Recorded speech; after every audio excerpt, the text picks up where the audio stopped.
얼굴의 노화를 결정하는 요소는 굉장히 다양하지만 첫인상에서 이 동안이냐 아니냐를 평가하는 건 딱 3가지 부위면 충분하거든요. 자, 근데 이 부위를 관리할 때 비싼 돈이 필요한 것도 아니고 주기적으로 이것만 신경 써주시면 돼요. 안녕하세요, 피부왕 정인입니다. 사람의 첫인상을 결정짓는 중요한 부분이 여러 가지가 있지만 그 중에서도 특히 눈에 띄는 3가지 부위가 있습니다. 이 부분이 제대로 관리되지 않으면 노안으로 보이기 쉬운데요. 놀랍게도 이 부위들은 고가의 시술 없이 보톡스만으로도 효과적으로 개선하고 관리할 수가 있죠. 자, 오늘은 이 보톡스 하나만으로 얼굴을 동안으로 만들어주는 이 효과적인 부위 3군데를 소개해 드리도록 하겠습니다. 바로 시작합니다.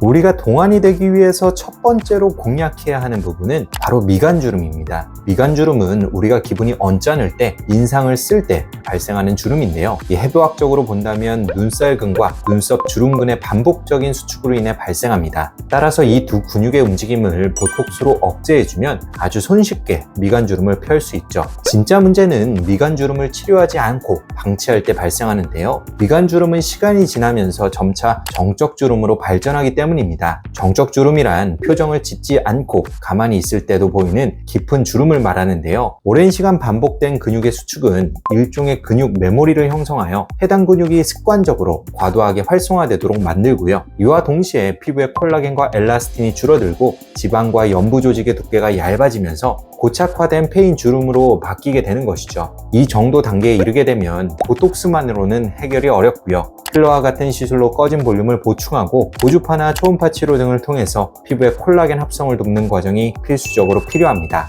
따라서 미간주름의 초기 단계부터 이 보톡스를 이용해서 관리하면 이 찡그린 표정을 완화하여 날카로운 인상을 부드럽게 만들 수 있는 것은 물론 장기적으로는 이 주름이 계속적으로 악화되는 것을 막기 때문에 이 불필요한 치료를 사전에 예방해주는 효과를 갖고 있습니다. 자, 이것이 바로 제가 미간 보톡스를 동안이 되기 위한 필수 조건이라 말씀드리는 이유죠. 자, 하지만 그렇다고 해서 이 아무렇게나 미간 보톡스를 맞는 것은 권장하지 않는데요. 자, 왜냐하면 이 시술 과정에서 몇 가지 부작용이 발생할 수 있기 때문입니다. 가장 대표적인 부작용 중 하나는 눈꺼풀 처짐인데요. 시술 후에 눈꺼풀이 무겁게 느껴지거나 눈이 작아지는 현상이 나타날 수 있습니다. 주입된 보톡스가 눈살근과 눈썹 주름근이 아니라 주변의 상안 건거근까지 확산되면 눈꺼풀을 들어올리는 힘이 약해지기 때문에 이러한 문제가 발생하게 되죠. 한 연구에 따르면 미간 보톡스를 맞은 환자의 2에서 5%에서 눈꺼풀 처짐이 발생할 수 있으며 이는 주로 시술 기법이 부적절한 경우에 나타난다고 보고되었습니다.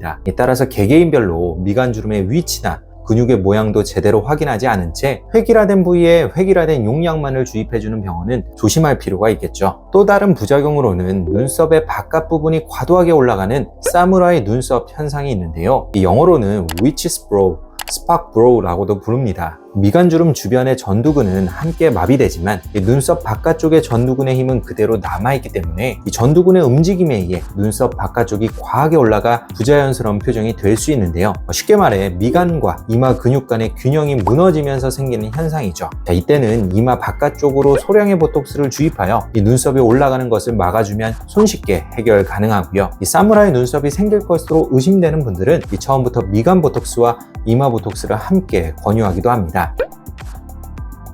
동안이 되기 위해 두 번째로 공략해야 하는 주름은 이마주름입니다. 사실 이마주름은 꼭 노화로 인해서만 생기는 것은 아닌데요. 선천적으로 눈썹을 치켜 올리는 이 전두근의 힘이 강한 경우 어릴 때부터 굵은 수평주름이 형성될 수 있습니다. 자, 저 역시 이 전두근의 힘이 강해 중학생 때부터 이마주름이 심했는데요. 자, 그 덕에 친구들로부터 항상 이 노안 소리를 듣고 살았었죠. 자, 따라서 이마주름을 해결할 때는 나이를 떠나 개인의 근육 특성까지 정확하게 이해하고 접근하는 것이 중요합니다. 앞서 미간주름에서도 언급했듯이 이 주름이 반복되면 나중에는 표정을 짓지 않아도 피부에 흉터처럼 패인 주름골이 생길 수 있는데요. 다행히도 저는 주름골이 심해지기 전 20대부터 이마 보톡스를 맞으면서 이 주름 관리를 해오고 있습니다. 제 이전 영상을 꾸준히 보신 분들이라면 이 보톡스 효과가 떨어졌을 때 제 이마에 이 주름이 심하게 잡히는 것을 종종 보셨을 텐데요. 그때마다 이마 보톡스 좀 맞으라 라는 댓글이 달리곤 했었죠. 이마 주름의 주요 원인은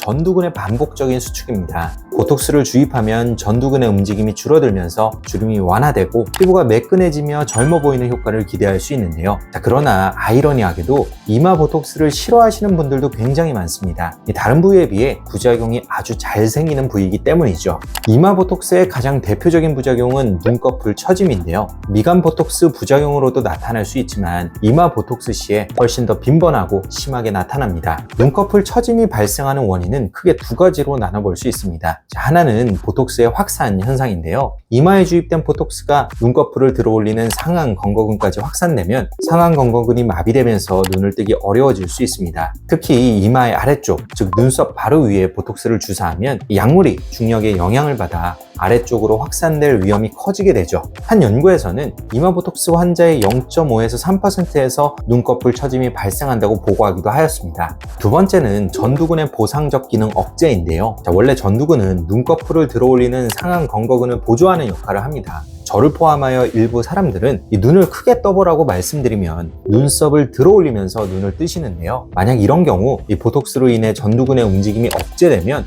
눈을 뜨는 힘이 약해져 눈꺼풀이 처지게 될 수밖에 없겠죠. 특히 나이가 들면서 피부와 눈꺼풀 조직의 탄력이 감소하였을 때 그 영향이 더욱 두드러집니다. 실제로 50대 이상에서는 이마 보톡스 후 눈꺼풀 처짐의 발생 빈도가 5에서 10%로 증가한다는 보고도 있습니다. 이런 위험을 줄이기 위해서는 이 시술 전 이 얼굴의 특징을 꼼꼼하게 파악하는 것이 무엇보다 중요합니다. 눈꺼풀이 원래 무겁거나 피부 처짐이 있는 경우, 또 눈썹이 낮고 눈꺼풀이 좁은 경우, 또 쌍꺼풀 라인이 좁아지고 무너지는 경우, 이 전두근을 과도하게 사용하는 습관이 있는 경우, 그리고 이전 보톡스 시술 시 이 눈꺼풀 처짐의 경험이 있는 경우는 특히 주의해야 하겠죠. 저 역시 전두근의 힘이 강한 편이라 이마 보톡스를 맞을 때 몇 가지 원칙을 철저하게 지키는데요. 첫째, 이 이마 보톡스는 이마의 중상부, 즉 눈썹 상단을 기준으로 최소 1.5에서 2cm 위쪽에 주사하고 있습니다. 둘째, 이 한 부위에 많은 용량을 시술하지 않고 최대한 넓은 범위에 소량씩 분산하여 시술합니다. 셋째, 처음에는 최소 유효 용량으로 시술한 뒤에 필요한 경우에 리터치하는 방식으로 진행합니다. 이와 같은 원칙을 지키면 이마 보톡스의 부작용을 최소화하면서 보다 자연스러운 결과를 얻을 수 있고요. 이마 보톡스 부작용이 두렵다면 반드시 전문가와 충분히 상담한 뒤에 이 시술 여부 및 시술 방법을 조정하는 것이 좋습니다. 동안을 위해 세 번째로 고려해야 할 부위는 바로 눈가주름입니다. 자연스러운 수준의 눈가주름은 어느 정도 받아들일 수 있지만 깊은 골이 보일 정도의 주름은 전체적인 인상을 무겁게 만들고 나이를 더 들어 보이게 하죠. 눈가주름은 알륜근의 반복적인 움직임으로 발생하는데 보톡스를 알륜근에 주입하면 근육의 과도한 수축을 억제하여 눈가주름을 줄이고 웃을 때 보다 부드럽고 생기 있는 인상을 만들어주는 효과가 있습니다. 대부분은 큰 문제가 없지만 개인의 근육 구조나 시술 부위, 용량에 따라 표정이 어색해지거나 눈매가 변하는 등의 부작용이 생길 수 있어 주의가 필요한데요. 먼저 눈꼬리가 너무 올라가거나 반대로 처져 보일 수 있습니다. 알륜근은 상부와 하부가 각각 다른 역할을 하는데 이 둘 중 어느 한쪽에만 보톡스가 과량 주입이 되면 근육의 밸런스가 망가지면서 이 눈꼬리의 위치가 바뀌는 것이죠. 웃을 때 표정이 어색해지는 경우가 있습니다. 우리가 웃을 때 어느 정도의 자연스러운 눈웃음이 동반되는 것이 일반적이죠. 하지만 눈가 보톡스를 너무 강하게 맞으면 눈은 뻣뻣한데 입만 웃어 보이는 형태의 어색한 표정이 생길 수 있는데요. 특히 알륜근의 하부에 보톡스의 용량이 과하게 주입되면 주변 광대근으로 보톡스가 확산되면서 웃을 때 입꼬리가 덜 올라가거나 좌우 비대칭 문제가 생기기도 합니다. 그 외에도 눈밑주름 개선을 위해 눈 아래쪽으로 보톡스를 놓게 되면 지방 패드를 잡아주던 알륜근의 힘이 약해지면서 이 눈밑 지방이 상대적으로 더 돌출돼 보이고 애교살이 사라지는 경우도 있습니다. 따라서 눈밑 지방이 심하게 튀어나온 분들이 눈밑 잔주름 개선을 위해 눈 아래쪽에 보톡스를 맞는 것은 상당히 신중하게 결정하는 것이 좋습니다. 눈가주름 개선을 위한 보톡스 시술은 대체로 안전하고 효과적이지만 눈 주위의 미묘한 근육의 균형을 고려하여 이 적절한 용량과 시술 부위를 잘 선택해야 하고요. 특히 눈 아래쪽 잔주름 해결을 위해서 보톡스를 놓는 경우는 특히 주의하고 이 눈꼬리의 균형을 유지할 수 있도록 시술해야 자연스럽고 젊은 인상을 유지할 수 있습니다. 앞서 말씀드린 미간, 이마, 눈가주름은 이 시술자의 경험에 따라서 부작용에 대한 충분한 대비가 가능하기 때문에 이 동안 유지를 위해 필수적으로 추천하는 보톡스 시술 부위인데요. 하지만 제가 40대 이상에게 거의 추천을 하지 않는 보톡스 부위도 있습니다. 자, 바로 사각턱 보톡스인데요. 자, 얼굴이 갸름해지기 위해 많은 분들이 선호하지만 시술 후에 오히려 피부 처짐이 심해지고 땅콩형 얼굴로 변해서 후회하시는 분들도 많죠. 사각턱 근육은 얼굴을 각이 져 보이게 만들지만 사실 피부와 연부 조직이 중력 방향으로 처지지 않도록 받쳐주는 이 지지구조 역할을 하기도 하는데요. 만약 사각턱 보톡스로 인해 근육의 부피가 감소하면 원래 근육이 지탱해왔던 피부와 연부 조직이 아래로 흘러내리면서 피부 처짐이 악화될 수 있습니다. 특히 피부 탄력이 이미 떨어져 있는 중년 이상에게서, 그리고 옆볼페임이 있고 심술보가 늘어져 있는 땅콩형 얼굴형을 가진 분들에게서 흔히 보일 수 있는 부작용인데요. 따라서 이런 분들의 경우 무리한 사각턱 보톡스는 권장하지 않고요. 갸름한 얼굴을 가지고 싶다면 사각턱 보톡스 대신 침샘 보톡스 혹은 턱라인 보톡스를 통해 윤곽선을 정리하는 것이 좋습니다. 자, 물론 피부 탄력을 올리는 리프팅 시술이나